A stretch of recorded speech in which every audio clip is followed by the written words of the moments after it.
the US election, and Aussie real estate. Let's have a look.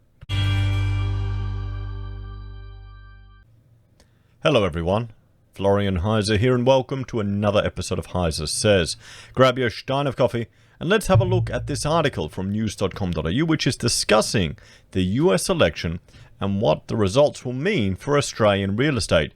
Because it always comes back to real estate in Australia, guys. Every single time. When I saw the title for this one, I said I've got to do a video on it. It's Australia. It all comes back to real estate.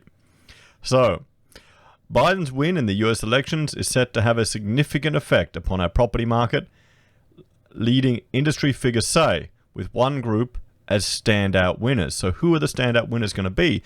And what will happen if the unthinkable happens and the media elected, or the media declared president-elect doesn't get elected? Remember what happened to Gore, guys. Remember what happened to Truman.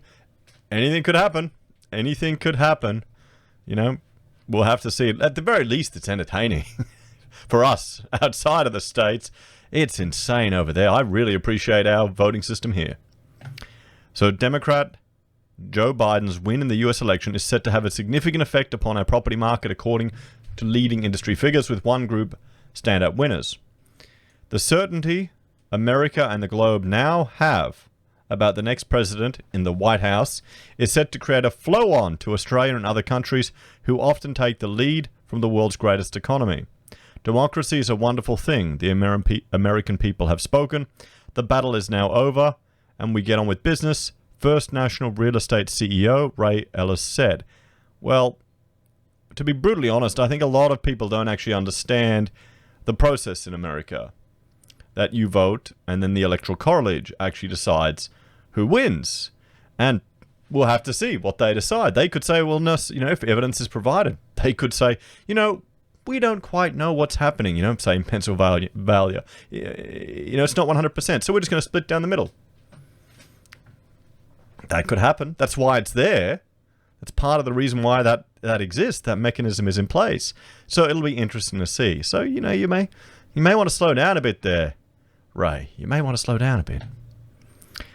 Our economy is strong. We've just enjoyed 33 successive months of trade surplus. Interest rates. How's our economy strong? We're in the first recession in nearly 30 years. Unemployment is shooting up to... Hang on, that's job ads, but still, they've recovered. But look at them, they're still well below where they are. They're well below where... We haven't even returned to the level pre-GFC. We're probably approaching trend. But unemployment is at 6.9%, predicted to go up. The RBA have dropped the cash rate, and I brought it in, so I got to show it, to 0.1. See that little pixel there that's below, that dropped down? These don't signal strong economy. Come on. Does anyone believe this? Strong economy.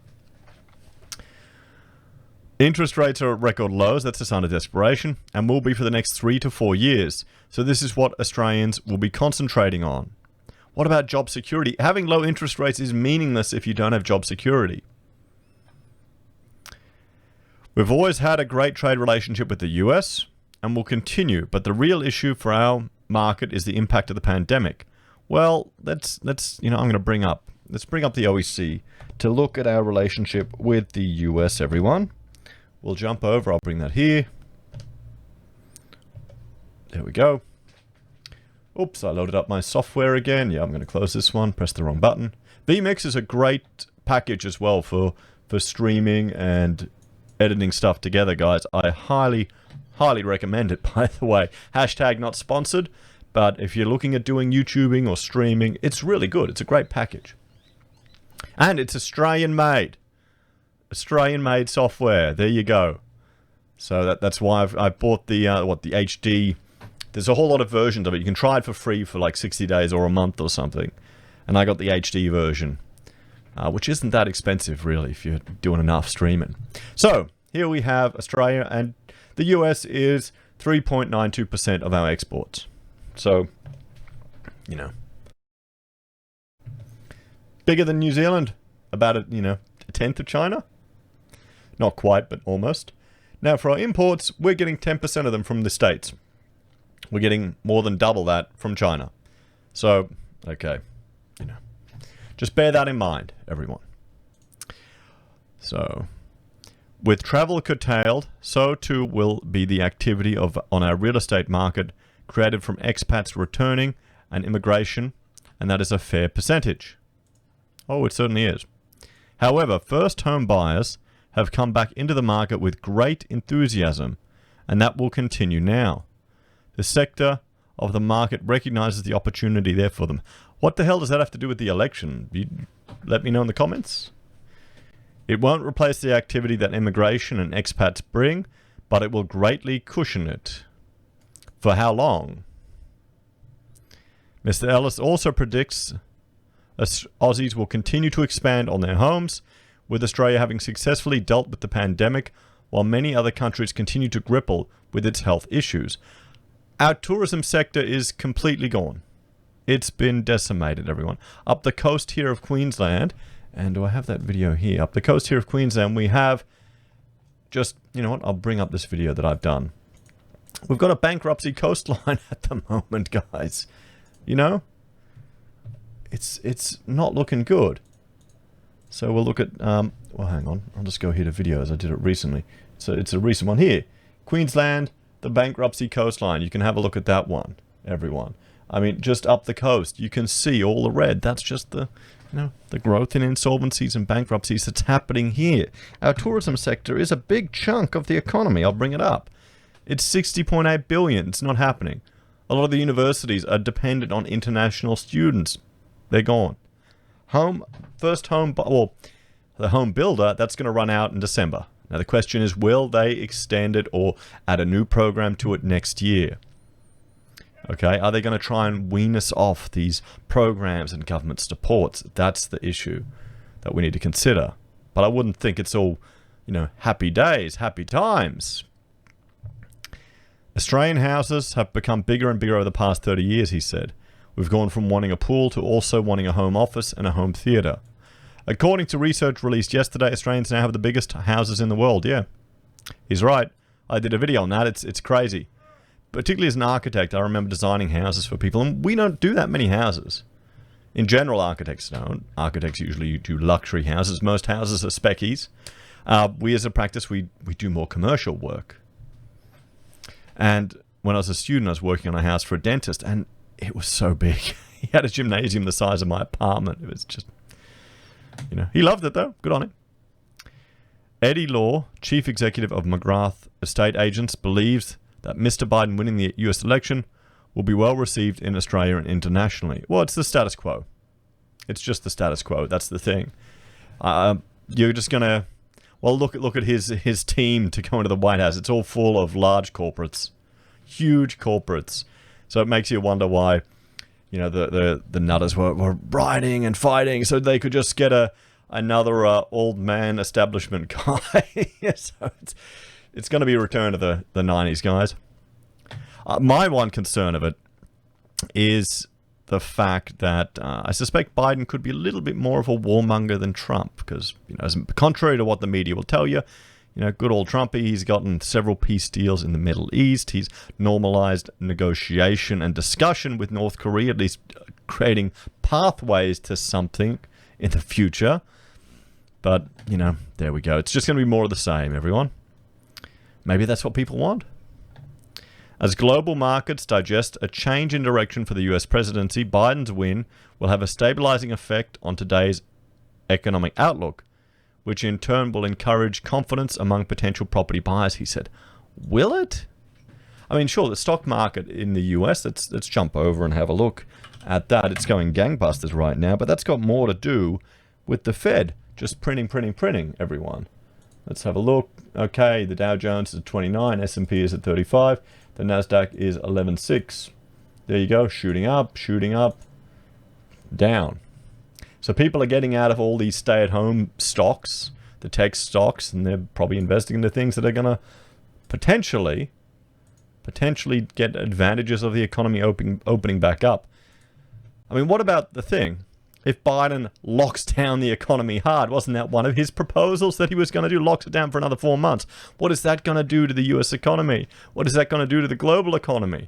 Why aren't they mentioning this in the article? Stock markets both in Australia and globally will no doubt reflect the same sentiment and hence show moderate growth that will impact the personal wealth of many investors with share portfolios. That's the money printing. Sorry, it's not money printing. Apparently it's quantitative easing. It's all different. Australian markets are correlated with US markets, and the positive impact on personal wealth will no doubt transpose into an increased consumer confidence, particularly for those looking to participate in the Australian housing sector. Now, that's one of the theories. Well, this is part of the reason why they're pumping up property in Australia, guys. This is why they don't want the bubble to drop, because your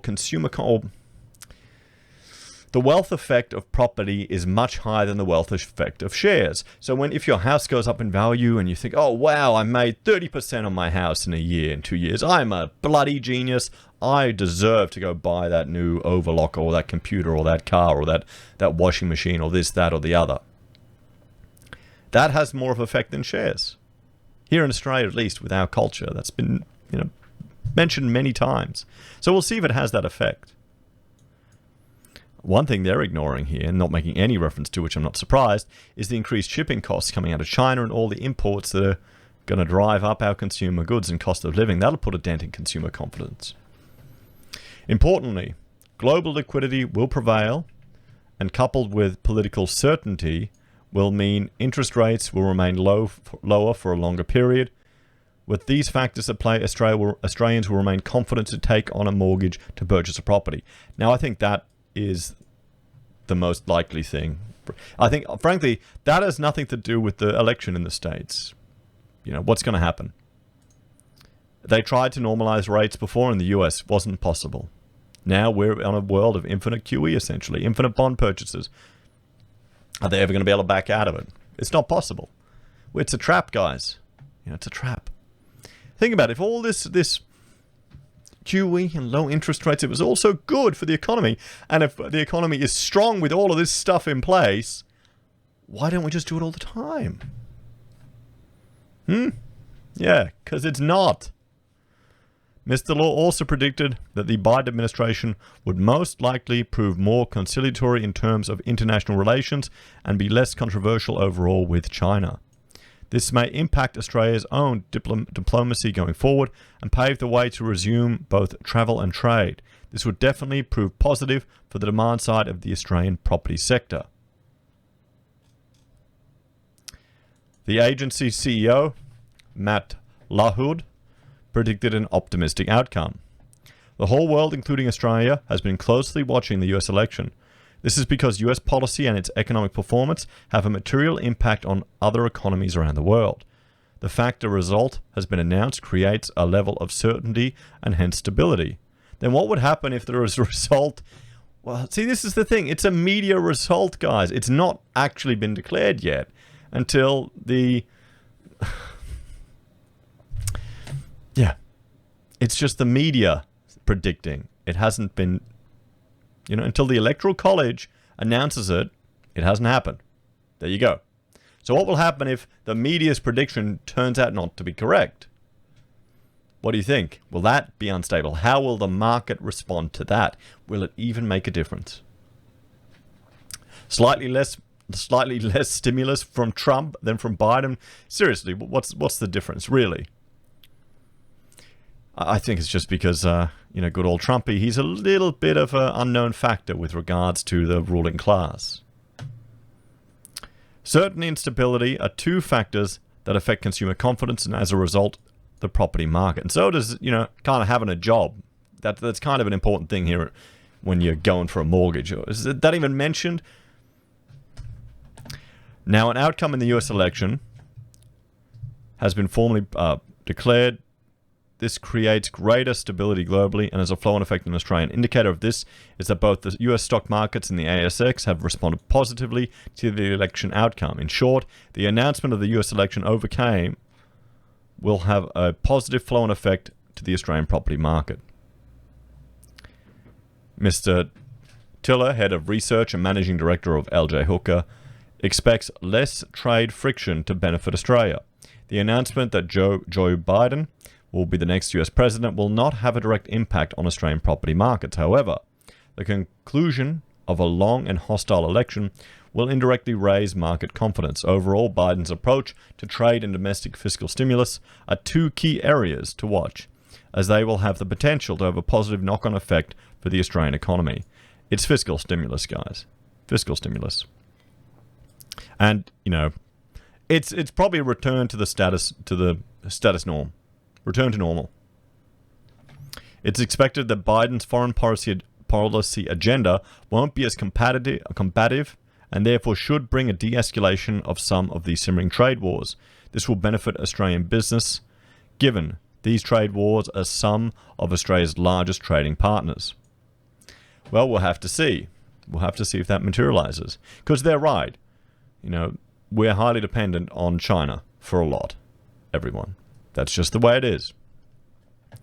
One of the president-elect's first tasks will be to rebuild the US economy after the pandemic. To this end, it's expected that a number of large fiscal stimulus measures will be implemented to boost economic activity, and a strong US economy in turn benefits the global economy. Yeah, but there's no mention here of his strategies of dealing with the coronavirus. You know, he's going to force greater lockdowns, and that could drive the US into a depression. What would that mean for the rest of the world? No mention of that. So their hopes are Biden will, you know, bring stability to it. He'll de-escalate the situation with, you know, China and other countries, and that will have a flow-on effect through to the Australian economy. We'll have to see. What do you think, guys? Is now the time to jump into property? Please like, share, subscribe to the channel. Let me know your thoughts and opinions in the comments down below. If you're a fan and want to support the content I create here, there are a few ways you can. You can join us on YouTube or Patreon. You can use any of our affiliate links found down below. You can buy merch via Amazon or eBay. Use our affiliate links at Independent Reserve or from Aussie Broadband. Someone signed up for it. Thank you very much. We both get $50 off our next bill. Hey, every bit helps. We also have Gold Pass and PayPal if you want to support us that way. And finally, you can get our merch from Teespring or the pocket squares you see right behind me there. You can order from us on the HeiseSays blog. Take care, everyone. Have a great day, and I'll see you in the next episode.